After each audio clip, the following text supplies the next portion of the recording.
चला तर बच्चे कंपनी. आज आपण वाचूया आजीच्या गोष्टी. ढुम ढुम ढुमाक डुम आणि इतर कथा.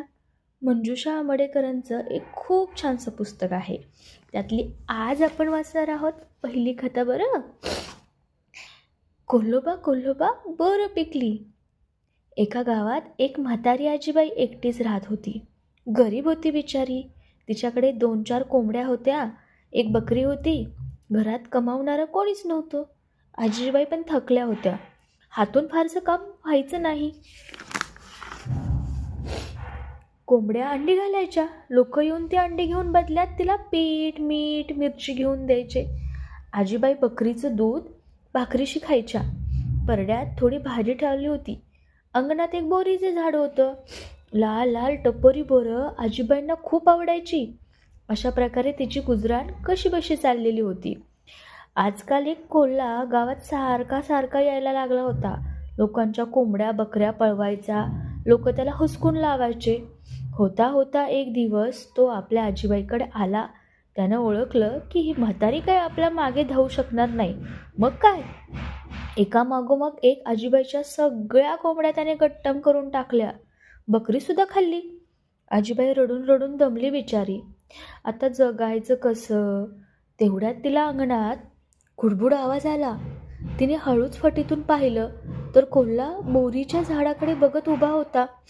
आज दुसरं खायला काहीच मिळालं नाही, त्यामुळं तो मनात बोरं खायचा विचार करत होता.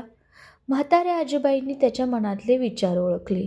तिला असा राग आला. मनात म्हणाली, मेल्या, ती बोरं तरी ठेव आता. ती सुद्धा खाल्लीस तर मी काय उपाशी भरायचं का? काय करू आता देवा, काहीतरी युक्ती तरी सुचू देत.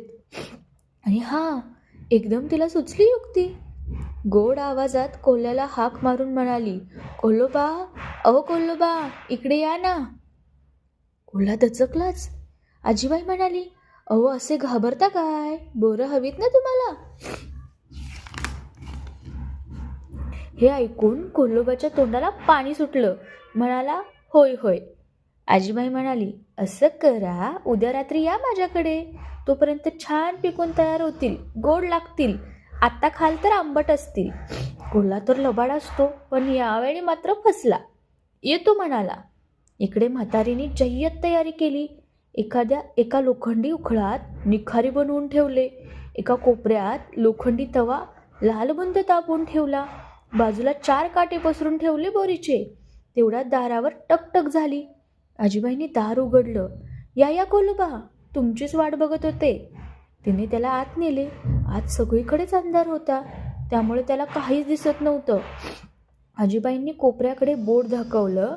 म्हणाली, बसा हां, खास तुमच्यासाठी आसन घालून ठेवलंय. बोरं आणते मी. कोल्हा आनंदाने कोपऱ्यात बसला. तो नेमका तापलेल्या लोखंडी तव्यावर. ओय ओय, भाजलं. किंचाळ्यात थै थै नाचायला लागला. आजीबाई म्हणाल्या, अहो भाजलं की काय? भाकरीचा तवा ठेवला होता मी. नेमकं त्यावरच बसलात होय? बरं बरं, इकडे या बघू. कोल्हा विवळत बाजूला सरकायला लागला तर नेमके पायाखाली बोरीचे काटे लागले.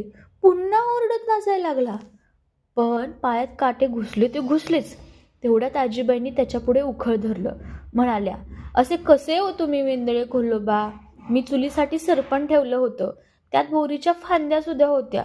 नेमका त्याच्यावरच पाय ठेवला वाटतं. बरं जाऊ दे, ही घ्या बोरं, पिकलीच चांगली. म्हातारीने उखळ पुढं केलं. कोल्होबांनी आत हात घातला तर काय, निकारे होते ना आत. हात असला पोळलाय म्हणता. मग काय, कोल्हा जो ओरडत पळायला लागला तो थांबेच ना. म्हातारी हसत हसत त्याच्या मागे धावत गेली. दुडू दुडू म्हणाली, कोल्होबा कोल्होबा, बोरं पिकली. कोल्होबा म्हणाला, नको नको म्हातारे, टेरी भाजली. त्यानंतर कोल्हा जो जंगलात पळून गेला तो गेलाच. आजीबाईच्या घराकडे त्याने पुन्हा कधी वळून सुद्धा बघितलं नाही. तर बाळांनो, कशी वाटली तुम्हाला ही आजची गोष्ट?